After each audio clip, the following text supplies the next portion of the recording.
Imagina adentrarte en un hermoso sendero tropical bajo el sol brillante de la mañana. Te tomas fotos sonriendo, bromeando con tu mejor amiga, disfrutando del paisaje.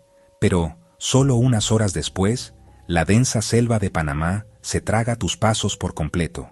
Semanas más tarde, las únicas pistas que dejas atrás son una mochila intacta, una serie de llamadas de emergencia que nunca conectaron, y 90 extrañas fotografías tomadas en total oscuridad en mitad de la noche.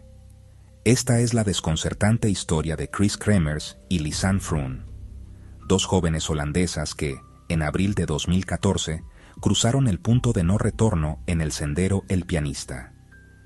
¿Fue su desaparición un trágico accidente provocado por una de las geografías más hostiles y traicioneras de Centroamérica? ¿O hubo algo mucho más oscuro y humano acechando en la maleza? Hoy analizamos, minuto a minuto, la cronología de uno de los misterios más perturbadores de la era digital. Chris, de 21 años, y Lisanne, de 22, llegaron a la pintoresca localidad de Boquete, en Panamá, con un propósito noble. Querían pasar varias semanas realizando trabajo voluntario con niños locales mientras aprendían español y descubrían el país. El 1 de abril de 2014, decidieron aprovechar una mañana despejada para recorrer el sendero El Pianista, una ruta de senderismo muy conocida por los turistas. Las investigaciones y los archivos recuperados demuestran que comenzaron a caminar alrededor de las 11 de la mañana.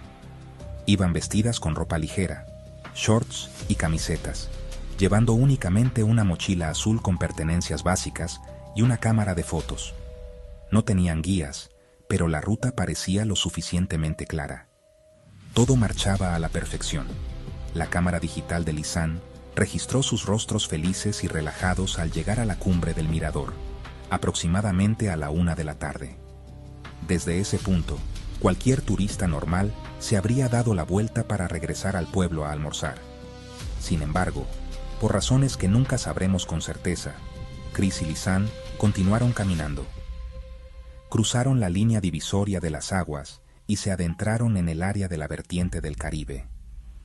Pasaron de un sendero turístico a un terreno completamente salvaje, empinado, fangoso y deshabitado. Solo 3 horas después de posar sonrientes para la cámara, la situación de las jóvenes dio un giro dramático y aterrador. A las 4:39 de la tarde, el teléfono de Chris registra el primer intento de llamada al 112, el número de emergencias de los Países Bajos. Apenas 12 minutos después, a las 4:51, se realiza otro intento desde el teléfono de Lisanne. Ninguna de las llamadas logró conectar. En esa zona profunda de la selva, rodeada de montañas y vegetación densa, la señal celular era simplemente inexistente. Durante los siguientes días, el patrón de uso de los teléfonos revela una angustiosa batalla por la supervivencia. Las jóvenes no usaban los móviles para jugar o escribir mensajes privados que nunca se enviarían. Se limitaban a encender los dispositivos durante unos pocos segundos, intentaban una llamada de emergencia y los apagaban inmediatamente para conservar el porcentaje de batería. Pero a partir del 6 de abril, ocurre un detalle que sigue desconcertando a los investigadores.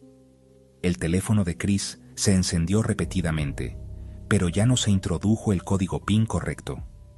Alguien intentaba acceder al dispositivo de manera desesperada, fallando una y otra vez.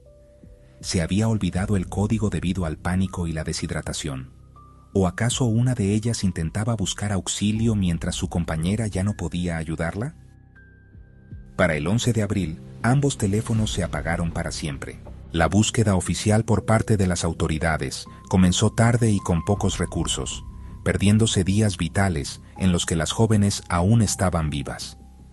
Las semanas pasaron sin una sola pista, hasta que a mediados de junio, una mujer de la comunidad indígena local encontró una mochila azul flotando a orillas del río Culebra, a varios kilómetros de donde se las vio por última vez. Sorprendentemente, el contenido de la mochila estaba casi intacto y seco: los teléfonos, dinero en efectivo, los anteojos de las jóvenes y la cámara fotográfica de Lisanne. Al analizar la tarjeta de memoria de la cámara, los investigadores se toparon con una escena sacada de una pesadilla. Entre la 1 y las 3 de la madrugada del 8 de abril, se tomaron 90 fotografías en total oscuridad. La inmensa mayoría eran imágenes completamente negras, pero unas pocas revelaban fragmentos perturbadores. Una rama con bolsas plásticas de color rojo atadas sobre una roca, papel higiénico o envoltorios esparcidos por el suelo, y una toma muy cercana del cabello rubio de Chris, que parecía estar seco y limpio. ¿Por qué tomar 90 fotos en mitad de la noche? Algunos expertos sugieren que usaban el flash de la cámara para iluminar el camino o para ver en la penumbra.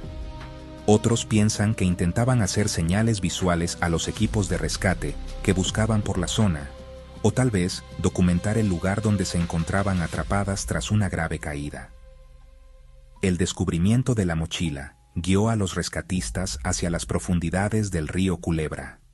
Poco después, la selva comenzó a devolver de manera fragmentada lo que quedaba de Chris y Lisanne. Se encontraron restos óseos dispersos a lo largo de la corriente de agua, una bota de senderismo que aún contenía un pie humano en su interior, un hueso de la pelvis perteneciente a Chris y fragmentos de costillas de Lisanne. En total, se recuperó menos del 10% de sus cuerpos. La autopsia y el análisis forense no pudieron determinar con exactitud la causa de la muerte debido al avanzado estado de descomposición y a la escasez de los restos. Para las autoridades panameñas, el caso se cerró como un trágico accidente de senderismo. Según su teoría, las jóvenes se desorientaron, resbalaron por un barranco cerca del río y fallecieron debido a las heridas y la inanición, siendo sus cuerpos arrastrados y desmembrados de forma natural por la corriente y los animales de la zona. Sin embargo, para muchos investigadores independientes y familiares, esta explicación oficial deja demasiados cabos sueltos. Las preguntas siguen acumulándose. ¿Por qué la mochila apareció intacta y seca si supuestamente cayó al río caudaloso? ¿Por qué no había mensajes de despedida escritos en los teléfonos si sabían que su final estaba cerca? ¿Y cómo es posible que los huesos de Chris mostraran indicios de blanqueamiento acelerado, mientras que los de Lisanne aún conservaban restos de tejido blando?